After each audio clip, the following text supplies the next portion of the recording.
다윗에 대해서 말씀을 계속 살펴보고 있는데요. 우리는 지난주에 범죄한 다윗이 나단 선지자의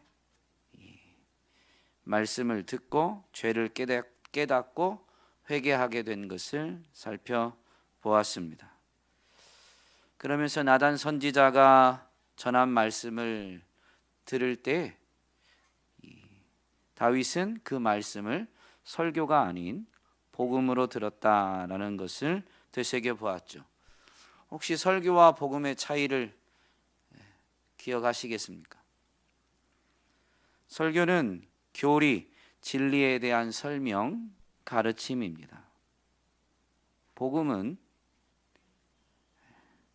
내용을 말하는 게 아니라요, 받는 사람 입장에서 언제나 내게 주시는 하나님의 말씀, 진리의 말씀입니다. 그러므로 설교와 복음의 가장 큰 차이는 말씀을 받고 나서의 반응에 있는 거죠. 설교, 교리와 진리에 대한 설명, 가르침을 들으면 사람들은 이 말씀은 꼭 누가 들어야 되는데 라고 반응하는 것이죠. 그러나 복음은 언제나 내게 주시는 말씀으로 받기 때문에 복음의 메시지에 따라서 그 사람이 바로 저입니다. 제게 은혜가 필요합니다. 제가 죄인입니다. 이런 반응들이 나오게 되는 거죠. 그래서 지난주는 말씀 제목을 제발 설교를 듣지 마세요 라고 제목을 잡았었습니다. 오늘은 이 다윗의 생애 중에 압살롬의 반란 사건의 이제 거의 끝부분인데요. 반란을 일으켰던 압살롬이 다윗의 군대와 전쟁 중에 죽음을 당하게 되고, 이제 그 소식이 다윗에게 전해지자 다윗이 통곡하는 내용입니다. 다윗의 생에 이 압살롬의 죽음으로 인해서 통곡하는 이 통곡이 아마 가장 큰 고통 중 하나였을 것입니다. 이렇게 통곡하는 경우를 그렇게 흔히 볼 수가 없죠. 압살롬 사건을 통해서 우리는 고난과 고통에 대한 다윗의 모습을 통해서 귀중한 가르침을 깨닫게 됩니다. 오늘은 그 부분을 살펴보고자 합니다.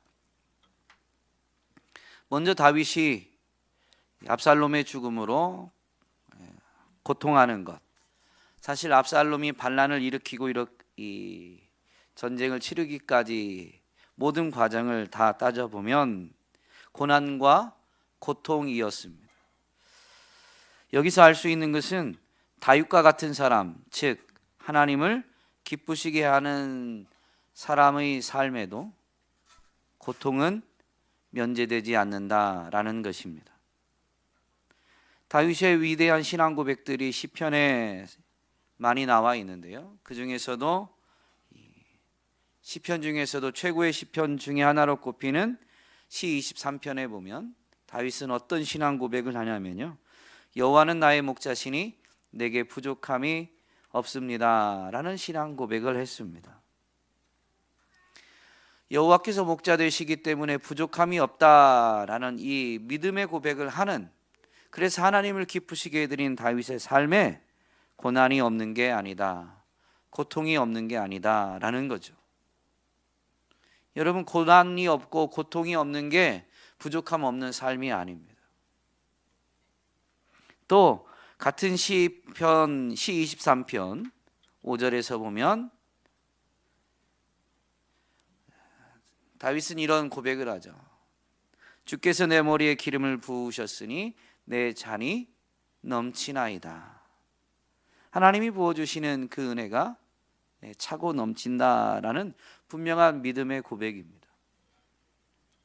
그런 사람의 삶에 고난과 고통이 없는 게 아니더라라는 것이죠. 오늘 우리는 이 다윗의 생애를 통해서 우리의 신앙 또한 점검할 수 있어야 됩니다. 우리의 신앙은 하나님께 대한 건데요, 그 신앙, 믿음의 삶에는 고난과 고통이 없는 게 아닙니다.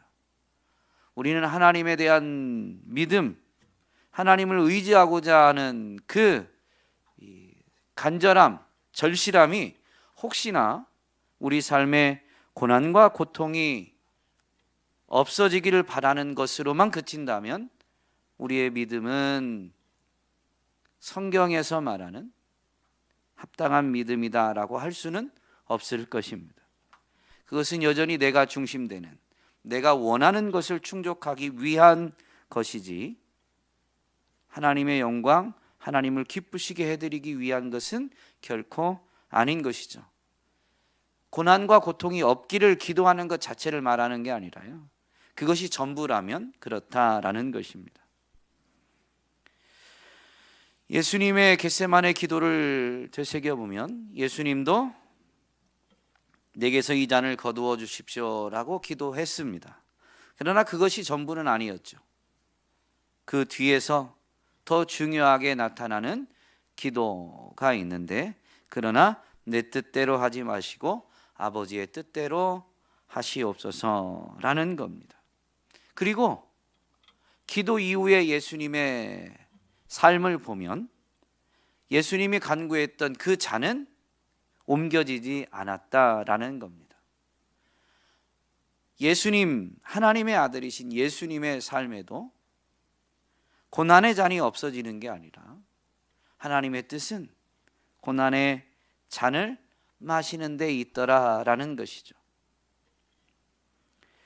히브리서는 이 예수님의 삶에 대해서 이렇게 우리에게 가르쳐 줍니다. 그가 아들이시면서도 받으신 고난으로 순종함을 배워서 온전하게 되셨은즉 자기에게 순종하는 모든 자에게 영원한 구원의 근원이 되셨다. 물론 예수님이 오셔서 고난을 받으시고 순종함을 배워서 온전하게 되신 것은 예수님을 믿는 자들에게 구원의 근원이 되시기 위함이었습니다. 그러나 그것이 전부는 아닙니다. 육을 가진 사람들, 믿음의 사람들의 이 믿음의 삶에 또한 본이 되셨습니다. 그러므로 믿음의 사람의, 하나님을 기쁘시게 해드리는 사람의 삶에 고난이 없다라는 것은 믿음의 사람들도 삶의 자리에서 고난을 통해서 순종함을 배워야 한다라는 것입니다. 오늘 다윗은 이 고난을 통해서 분명히 순종을 배우게 됩니다. 그러나 여러분 잊지 마십시오. 고난을 통해서 모든 믿음의 사람이 항상 순종하는 것을 배우는 건 아닙니다. 고난이라는 것은 때로는 더 나빠지게 되는 경우도 많이 있습니다. 나빠지는 경우라는 것은 하나님을 버리고 하나님을 떠나고 다른 것을 찾아서 도움을 얻고자 하는 것입니다. 고난이 하나님을 떠나서 하나님이 아닌 다른 것에서 도움을 얻고자 하는 계기도 되더라라는 것이죠. 그러므로 오늘 우리는 고난이 없지 않다라는 것을 분명히 기억하고, 특별히 예수님도 고난을 통해서 순종을 배우셨다라는 것을 되새기면서 우리는 고난이 우리 삶에 다가올 때 하나님으로부터 멀어지는 계기가 되는 것이 아니라 고난을 통해서 순종을 배우는 기회로 삼아야 될 줄로 믿습니다.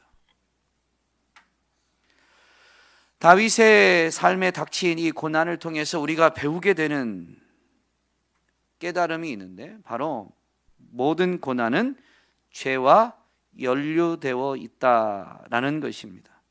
물론 예외가 없는 것은 아니지만 거의 대부분의 고난은 죄와 연루되어 있습니다. 고난을 당하는 그 당사자의 죄일 수도 있고, 또는 다른 사람의 죄로 인해서 어떤 사람이 고난을 받을 수도 있습니다.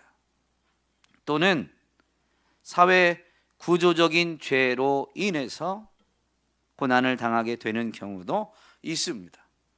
어쨌든 직접적인 원인이 고난받는 당사자에게 있든 다른 사람에게 있든 세상 이 사회 구조에 있든 한 가지 분명한 것은 거의 대부분의 고난은 죄와 연루되어 있다. 죄로부터 비롯되어졌다라는 것이죠. 오늘 다윗의 고난은 어디에서 시작되었을까요? 압살롬이 왜 반란을 일으켰을까요? 반란 때문에 지금 압살롬이 죽음을 당했고 그 죽음 때문에 다윗은 고통을 겪고 압살롬의 반란 때문에 피난을 가는 등 고난을 겪게 되었습니다. 압살롬이 반란을 일으킨 것도 잘못된 거지만 그건 타인의 잘못이에요. 그러나 압살롬은 왜 반란을 일으켰느냐라는 거죠. 여러분, 압살롬이 왜 반란을 일으켰어요? 압살롬이 반란을 일으키는데 적어도 4, 5년의 이상의 시간이 소요된 걸로 보입니다.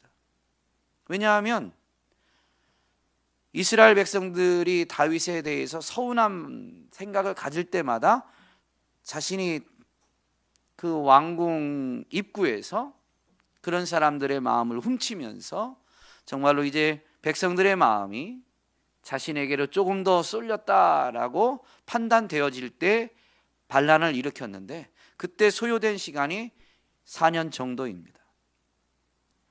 그러므로 적어도 4년 이상의 시간이 걸린 거죠. 반란을 계획하고 준비한 게.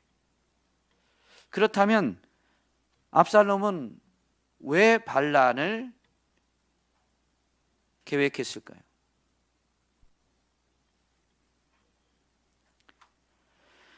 압살롬이 자기 형 암논을 죽이고 다윗이 너무 화가 난 걸 알고 자기 어머니의 나라 구술이라는 지역으로 도망하게 됩니다. 거기서 3년 정도 있다가 이 요압이 수를 써서 결국 압살롬을 다시 이스라엘로 데려오게 됩니다. 요압이 수를 쓴 이유는 다윗이 압살롬을 그리워하는 것처럼 보였습니다. 그리워하지 않은 건 아닌데요. 그리워했으니까 요압이 그렇게 받겠죠. 어쨌든 그래서 요압이 수를 써서 압살롬을 그 술에서 데리고 옵니다. 그런데 압살롬이 이스라엘 밖에 있을 때는 그리워했는데 막상 압살롬이 이스라엘로 오니까 다윗의 마음에 그 집안에서 형을 죽이고 하는 이런 일들에 대해서 완전히 용서가 안 된 것 같아요. 다윗이 압살롬을 만나주지 않습니다. 그러니까 압살롬이 분명히 자기를 돌아오라고 한 것은 이제 용서해 주시는 걸로 알았는데 와서 보니까 이건 용서한 게 아닌 거죠. 이럴 거면 나를 왜 불렀나 싶기도 하고 참고 기다려봐도 다윗이 자기를 온전히 용서해 주지를 않는 거죠. 그러면 원인은 물론 압살롬이 제공했겠지만 아버지로서 아들을 온전히 용서하지 않은 다윗의 마음, 다윗의 행위가 발단이 된 겁니다. 그러면 압살롬은 왜 암논을 죽였어요? 암논이 압살롬의 누이 다말을 연애했는데 그 연애하는 마음이 잘못된 방법으로 잘못된 행동을 하게 된 거죠. 그래서 그것을 꾹 참고 있다가 그 강간 사건이 지난 2년 뒤에 보복을 하게 되었던 것입니다. 왜 다윗의 집에 이런 일이 일어났어요? 직접적인 원인은 다윗에게 있지는 않았지만 분명히 지난주 다윗이 범죄했던 사건을 보면 나단 선지자가 그렇게 범죄한 사람이 다윗이다라고 해서 책망하지만 그로 인해서 다윗이 회개하고 용서를 받긴 했습니다. 그렇다고 해서 죄의 열매가 없는 건 아니죠. 나단 선지자가 회개하는 다윗에게 회개했으니까 다윗은 죽진 않겠지만 그 죄의 열매가 다윗의 집에 있을 것을 분명히 선포했습니다. 이제 내가 나를 업신여기고 햇사람 우리아의 아내를 빼앗아 내 아내로 삼았은즉 칼이 내 집에서 영원토록 떠나지 아니하리라 하셨고, 여호와께서 또 이와 같이 이르시기를 보라 내가 너와 내 집에 재앙을 일으키고 내가 내 눈앞에서 내 아내를 빼앗아 내 이웃들에게 주리니 그 사람들이 내 아내들과 더불어 백주에 동침하리라. 너는 은밀히 행하였으나 나는 온 이스라엘 앞에서 백주에 이 일을 행하리라 하셨나이다. 그러니까 압살롬의 반란, 이 칼부림으로 인해서 피 흘림이 있었던 이유는 다윗이 먼저 우리아를 죽이는, 은밀히 행하려고 한 그런 살인으로 인해서 다윗의 집에 칼이 떠나지 않게 된 겁니다. 다윗이 은밀하게 간음을 행했지만 하나님은 그 죄의 열매를 백주 대낮에 이스라엘 사람들이 다 보는 앞에서 일어나도록 하신다라고 했죠. 나단 선지자가 선포한 대로 압살롬의 반란을 통해서 이 피 흘림과 백주 대낮에 다윗의 아내들이 다른 사람과 동침하게 되는 일이 실제로 벌어지게 되었습니다. 그러므로 이 압살롬의 반란 사건의 더 궁극적인 원인은 다윗의 범죄, 죄에 있다라는 것입니다. 여러분, 뭐가 죄예요? 본질적으로 가면 나단 선지자의 말을 인용하면 이제 내가 나를 업신여기고, 하나님을 경외하지 않고 업신여긴 것이 죄입니다. 요즘은 신명기 말씀을 묵상하고 있는데요, 신명기에서 반복적으로 울려 퍼지는 게 있는데, 하나님을 경외하는 것은 하나님의 말씀을 청종하고 그의 말씀을 지켜 행하는 것과 같은 거예요. 하나님을 업신여기는 것은 하나님의 말씀을 청종하지 않고 하나님의 말씀을 불순종하는 것입니다. 이게 같은 거예요. 그러므로 이제 내가 나를 업신여기고 라는 이 하나님을 업신여긴 죄는 하나님의 말씀에 불순종하는 죄입니다. 이러한 죄로 하나님을 업신여기고 하나님을 그래서 떠나고 하나님의 말씀을 귀담아 듣지 않고 하나님의 말씀에 순종하지 않는 이러한 죄로 인해서 대부분 사람들이 고난을 겪게 되는 겁니다. 그러므로 믿음의 사람은 인생의 고난이 닥쳐올 때, 물론 예외적인 때도 있죠. 꼭 죄 때문에 그런 건 아니에요. 그러나 본질적으로는 사회 구조적으로도 이 세상은 죄악으로 가득한 세상이다 보니까 이 세상에 있는 동안에는 내가 직접 죄를 저지르지 않았어도 죄로 인해서 고난을 받게 되는 거죠. 그러므로 정말로 영적인 사람, 믿음의 사람은 고난이 닥쳤을 때 내가 말씀에 불순종한 것이 있진 않은가, 내가 서 있는 곳에 하나님의 말씀대로 이루어지지 않은 부분이 있는가 라는 것을 분명히 돌아볼 수 있어야 되는 겁니다. 그러면 그는 순종을 배울 수가 있게 되는 것이죠.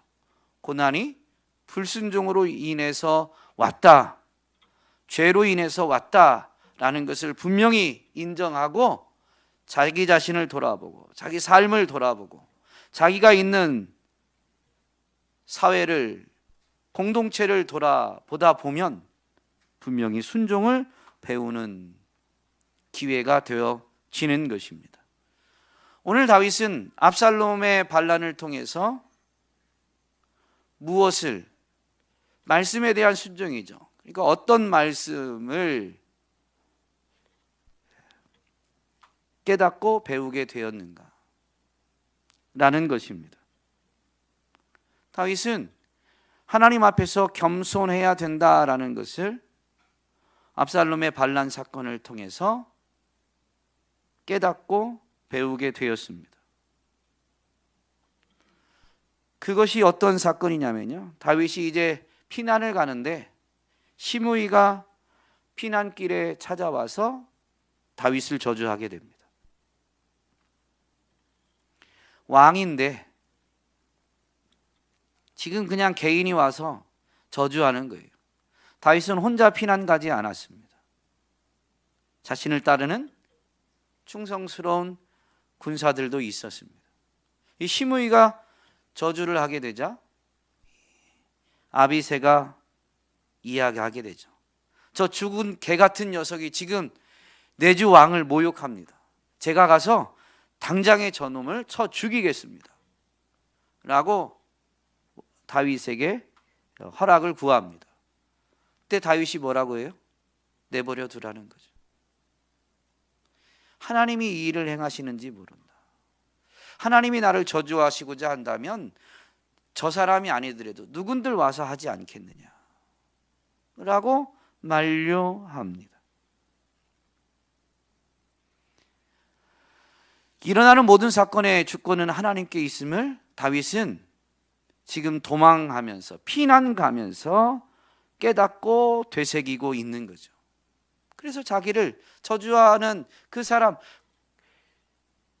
감정이 여러 가지로 복잡하고 그런 말을 들을 때 결코 기분 좋을 수가 없죠. 그런데도 불구하고 이 모든 일이 하나님의 통치, 하나님의 주권 아래에 있으니 누군가를 비난하기보다 자기 자신에게서 먼저 원인을 찾는 거죠. 지난주에 말씀드린 것처럼 나단 선지자의 말을 설교로 듣지 않고 복음으로, 내게 하시는 말씀으로 들은 겁니다. 마찬가지로 지금 한동안은 그렇지 또 못했을 수 있는데 다윗이 이 피난길에 들어서면서 이 고난을 겪으면서 다윗은 다시 인생의 주인이 내가 아니고 하나님이심을, 하나님이 온 땅의 진정한 통치자이심을 깨닫게 되는 거예요. 그리고 그걸 철저히 인정하게 되는 거죠. 이건 무슨 얘기냐면 다윗 입장에서 보면 자신은 이스라엘의 왕이기 전에 하나님 앞에서는 한낱 죄인에 불과하다라는 겁니다. 그러므로 왕의 자리를 내려놓고 자기 자신이 죄인이다라는 것을 분명히 인정하면서 그러다 보니까 자기를 저주하는 사람을 자기가 심판할 수가 없는 거예요. 그러나 다윗은 그런 분명한 고백을 하죠. 하나님이 나를 긍휼히 여기시고 나의 의로움을 혹시 보신다면 하나님이 갚아주실 것이다. 자기가 하나님 앞에서는 죄인일 뿐임을 인정하는 사람은 반드시 이어지는 자세, 겸손한 사람이 취하는 자세가 있는데 뭐냐면요, 오직 하나님의 은혜로만 산다라는 겁니다.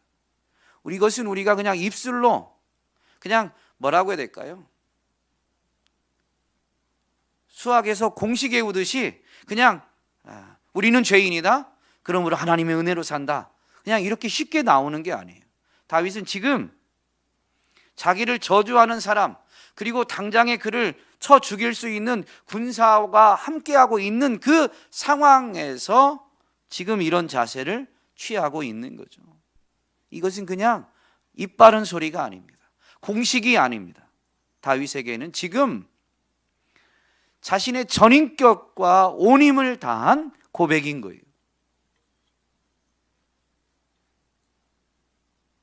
하나님은 우리에게 고난을 허락하시는 이유는 우리를 낮추시기 위함입니다. 그것은 우리의 지위를 또는 뭐라고 해야 될까요? 세상에서 비천한 자로 만든다라는 그런 의미가 아닙니다. 하나님 앞에서 우리가 겸손하게 하기 위함이죠. 이스라엘이 광야 40년 동안 사실 그 광야 생활은 결코 쉽지 않았습니다. 고난의 연속이죠. 그 40년의 광야 생활을 허락하신 이유는 너를 낮추시며 너를 시험하사 내 마음이 어떠한지, 하나님의 명령을 지키는지 지키지 않는지 알려 하심이다. 그래서 그거를 배워서 어떤 신앙을 갖게 하느냐? 사람이 떡으로만 사는 것이 아니요 하나님의 입으로부터 나오는 모든 말씀으로 사는 줄을 알게 하려 하십니다. 광야 생활, 고난을 허락하는 이유는 인생을 겸손하게 하셔서 눈에 보이는 것, 사람이 땀 흘려서 얻을 수 있는 것, 그래서 사람의 노력으로 사는 것이 아니라 하나님의 통치 아래서 하나님의 은혜로 살아가는 것을 알게 하기 위해서 고난을, 광야 생활을 허락한 것이다 라고 분명히 가르쳐 줍니다. 그러므로 우리는 다윗처럼 고난을 만났을 때 겸손을 배울 수 있어야 하겠습니다. 하나님 앞에서 우리는 죄인일 뿐임을. 욥은 까닭 없이 고난을 받았습니다. 모든 고난이 죄와 연루되었는데 예외도 있다라고 했죠. 그 예외에 해당되는 게 욥이었습니다. 그런데도 불구하고 욥은 까닭모를, 그것도 너무 엄청난 고난을 당하게 되었는데요. 우리가 아는 대로 그때 욥은 어떤 자세를 보여요?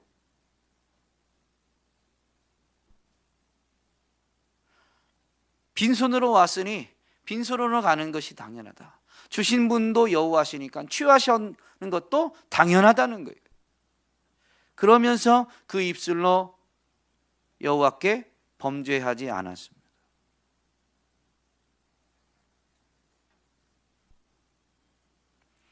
오늘 우리는 까닭모를 고난 앞에서도 우리 자신이 겸손할 수 있어야 됩니다.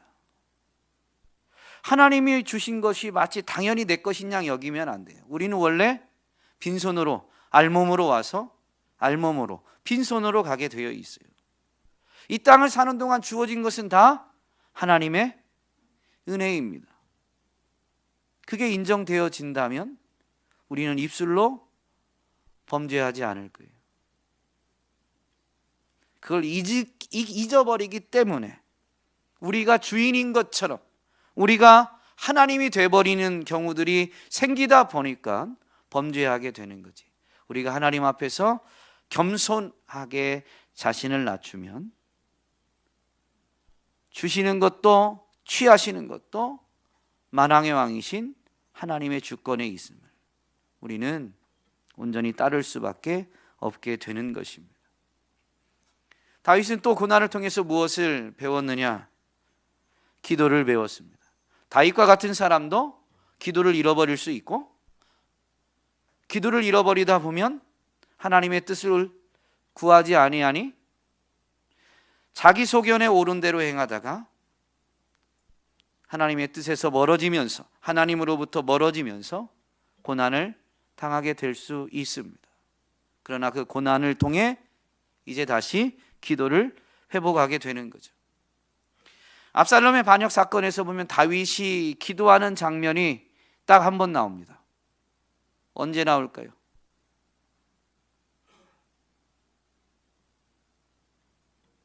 다윗의 친구이자 모사인 아히도벨이 다윗과 함께 하는 것이 아니라요, 압살롬이 반란을 일으켰는데 이 분위기상 정권이 압살롬에게로 이제 넘어간 거죠. 그러니까 아히도벨은 그 압살롬의 진영에 합류하게 됩니다. 이 아히도벨의 합류로 인해서 압살롬은 더욱 힘을 받게 됩니다.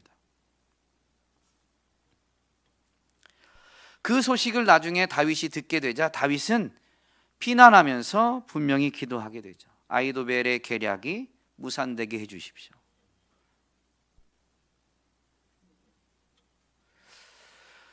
다윗이 그동안 기도를 잃어버렸다라는 건 기록은 없는데요,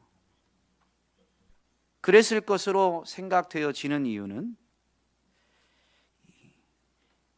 16장 23절에 보면 그때 아히도벨이 베푸는 계략은 사람이 하나님께 물어서 받은 말씀과 같은 것이라. 아히도벨의 계략이 그렇다는 게 아니라요, 사람들에게는 그렇게 여겨졌다는 거예요. 그런데 아히도벨이 베푸는 계략을 사람이 하나님께 물어서 받은 말씀과 같은 것으로 여기게 된 것은 압살롬만 그런 게 아니라요, 다윗에게나 압살롬에게나 그와 같이 여겨졌더라. 그러니까 다윗도 이 아히도벨, 자기 친구이자 모사인 그와 함께하면서 그의 지혜를 의지하고, 그래서 그에게 이 지혜의 이 도움을 받게 되었는데요, 다윗조차도 어떻게 여겼냐면 하나님께 받은 것처럼 여겼어요. 이 얘기는 하나님께 나아갈 필요가 없어졌더라 라는 것을 함축하고 있는 거죠. 여러분, 사람에게 물어보는 게 쉬워요? 하나님께 물어보는 게 쉬워요?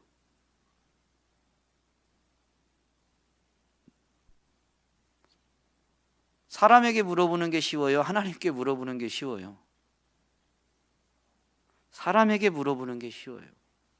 내 눈에 보이고 내 말을 듣고 있는지도 확인이 되고, 또 내가 좀 재촉하면 답이 빨리 와요. 여러분은 영적이어서 하나님께 기도해도 답이 빨리 오는지 모르겠는데요, 저는 하나님께 기도하는데 답이 빨리 온 경험이 별로 없어요. 사람에게 묻고 사람에게 듣는 게 훨씬 쉽습니다.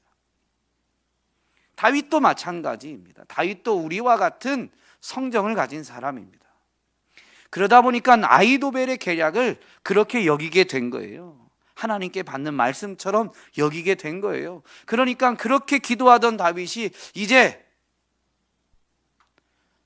왕의 권위를 갖추고 왕권을 강화하고, 또 자기 신하 중에 그렇게 지혜로운 사람이 있으니까 하나님께 나아가서 씨름하는 시간보다는 자기 친구를 부르고, 왕이니까 그냥 부르면 와요. 그러면 그에게 지혜를 구하고, 그럼 아히도벨이 때에 맞춰서 딱딱 답변을 가져다 주는데 마치 하나님이 주시는 답변과 같으니까 기도하러 갈 이유가 없죠. 여러분, 인생은 그래서 고난을 만나지 않으면 자꾸 하나님으로부터 멀어집니다. 하나님을 의지하는 것보다 더 실질적이고 더 쉽게 도움을 얻을 수 있는 게 세상에 많아요, 고난을 만나지 않는다면.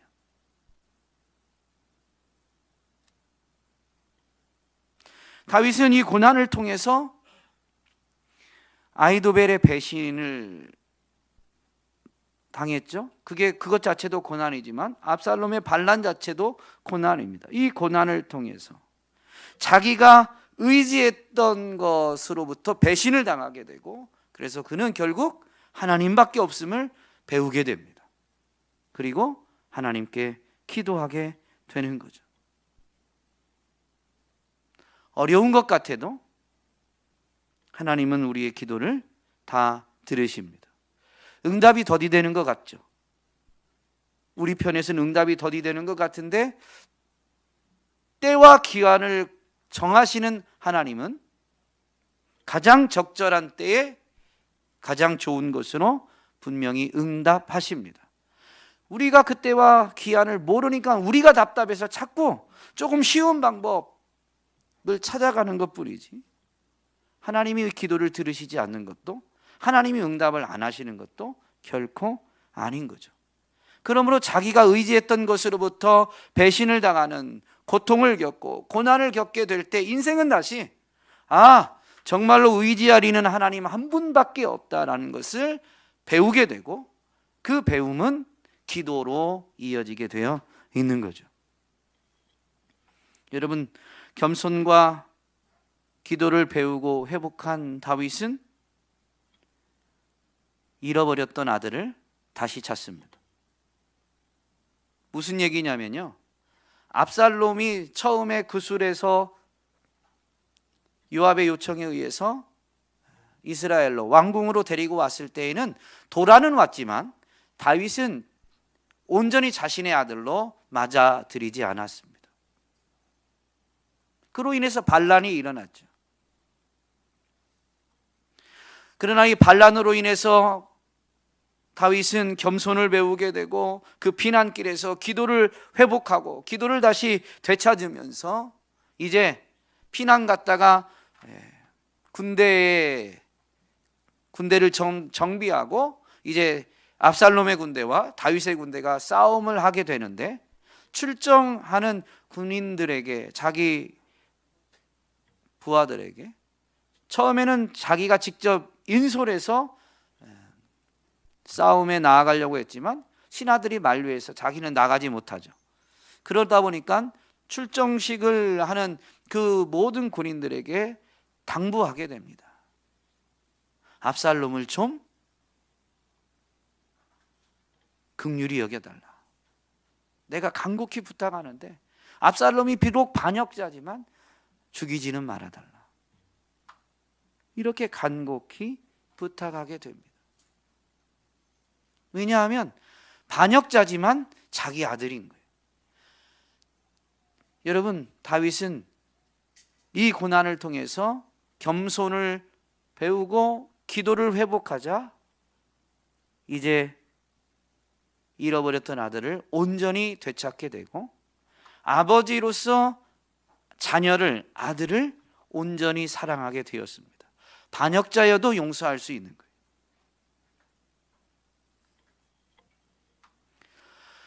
왕정제도에서 왕에게 반란을 일으키는 사람은 결코 살려줄 수가 없죠. 처형입니다. 그것도 우리가 이런 사극이나 이런 데서 보면 반란을 하면 반란을 일으킨 당사자만 죽여요? 아니면 그 집안을 싹 도륙해버려요? 집안을 다 도륙하죠. 반란죄가 그만큼 크다라고 보이기 위해서 엄중히 처벌합니다. 또 율법에 보면 부모를 거역하는 아들은 어떻게 하라고 되어 있어요? 돌로 쳐 죽이라고 되어 있어요. 그게 이스라엘 사회에서 하나님의 법에서 명령하고 있는 거예요. 그런데도 불구하고 아버지로서 아들을 되찾고 아버지로서 아들을 온전히 살아가니까 법이 그러해도 법을 넘어서서 다 용서할 수가 있는 겁니다.